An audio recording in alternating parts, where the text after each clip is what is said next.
doctor. Be whoever you need to be with Vital. It really is a no-brainer that nutrition is key when it comes to managing and boosting our energy levels. And one of the key aspects of eating for sustained energy is the glycemic index concept. I know you've heard about it, but do you understand it? Andrea, help us out here.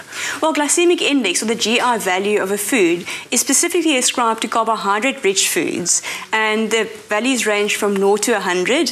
High GI foods result in instant energy released into your bloodstream in the form of glucose, and low GI foods result in sustained energy release. Okay, Celine, which would you say is better? I mean, my gut feel says slow release is always better. Absolutely correct, because if you're wanting sustained energy, the same amount of energy at 6 p.m. as you have at 6 a.m., then slower releasing or low GI foods is the way to go. And how do you determine GI value?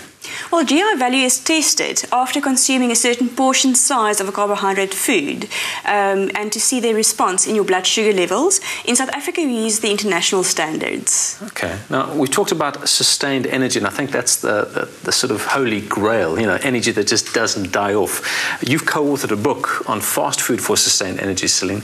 What's the secret here?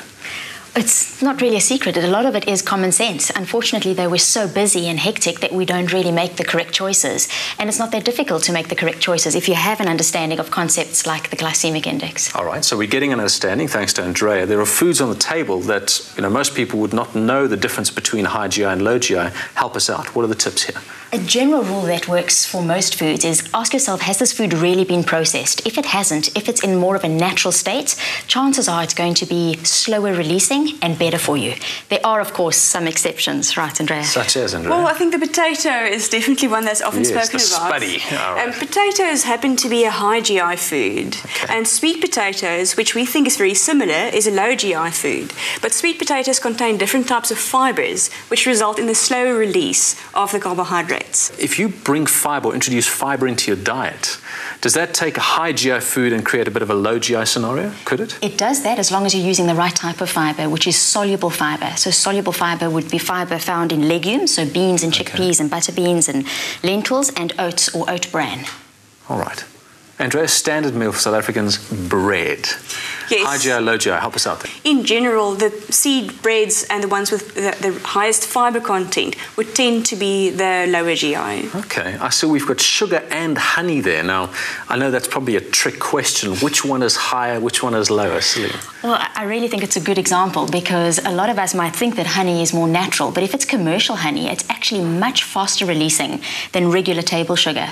So regular sugar has a GI value of 65. It makes it intermediate. So for somebody, for instance, who has diabetes or is wanting to manage their energy, they're better off adding a teaspoon of sugar onto their bowl of muesli, let's say, versus regular honey. Okay, you got a lot of people going, really? I didn't believe that.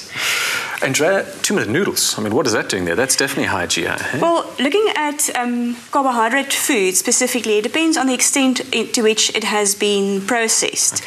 And once again, you do get low GI pastas and noodles. So it's always good to look out on the labelling of foods for that. You've always been strong on that, hey? Look and read the label. Let's move over to portion size, because I know in the book that you refer to, the South Africans, they just have far too big of portions, not so? Absolutely, and most of us are eating out at some point, perhaps even on a daily basis, and we're not aware that the portions we're being presented with are actually far more than what our bodies need. And most of us should be managing our kilojoule intake because we need to be managing our weight. Of course. So this is a classic example. You're comparing a whole bunch of slices of bread to a standard muffin that you get at a coffee store. Let's say, you go grab your skinny cappuccino along with a muffin. You're actually getting in just under 150 grams of carbohydrate, and that's what 150 grams of carbohydrate looks like, 10 slices of bread. That is frightening. And Andrea, 3 chickens, butter? I mean, what's the comparison here? You know, looking at portion sizes, a typical takeaway meal, if there's 3 pieces of chicken and a portion of chips, that's more or less the amount of fat that you would get from the chips and the chicken.